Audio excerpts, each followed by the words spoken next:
Pollachi exhibition பற்றி ஒரு அனௌன்ஸ்மெண்ட்டுங்க. So இன்னைக்கு டே 2 பொள்ளாச்சி எக்ஸிபிஷன் சூப்பராக ரன் பண்ணியாச்சு. ஸோ நம்ம கொஞ்சம் ஒர்க் இருந்ததுனால வர முடியல. அண்ட் நிறைய கஸ்டமர்ஸ் சாருக்கு, நம்ம எம்டி சாருக்கு ஃபோன் மூலமாக மெசேஜ் பண்ணியிருக்காங்க, எங்களால் வர முடியல. we are from Palakkad, we are from Udumalai, Palani customers, Dharapuram customers எல்லாமே எங்களுக்கு சண்டே தான் பாசிபிள், நீங்கள் ஒன் டே எக்ஸ்டெண்ட் பண்ணுங்க. டே 1ல மேம் 3 days அனௌன்ஸ் பண்ணாங்களே அப்படின்னு சொல்லி ரிப்பீட்டடாக கேட்டதுனால நம்ம சார் வந்து நாளைக்கு சண்டேவும் எக்ஸ்போ ரன் பண்ண சொல்லிட்டாங்க. ஸோ நல்லப்பா மஹால் பொள்ளாச்சி கோவை ரோடு நல்லப்பா மஹாலில் சண்டே நாளைக்கு 20th April ஆல்சோ நம்மளோட ஸ்ரீ சக்கரவர்த்தி எக்ஸிபிஷன் ரன் ஆக போகுது. ஸோ நேற்று இன்னைக்கு 2 நாள் அட்டன் பண்ண முடியாத கஸ்டமர்ஸ் கண்டிப்பாக நீங்கள் நாளைக்கு அட்டன் பண்ணலாம்.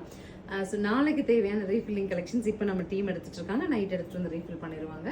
ஸோ ஸ்ரீ சக்கரவர்த்தி எக்ஸிபிஷன் 3rd டே சூப்பராக ரன் ஆக போகுது. 2nd டே வரைக்கும் பொள்ளாச்சி இன்னும் அரௌண்ட் பொள்ளாச்சி கஸ்டமர்ஸ் கொடுத்த மிகப்பெரிய ஆதரவிற்கு நெஞ்சார்ந்த நன்றிகள். தேங்க்யூ.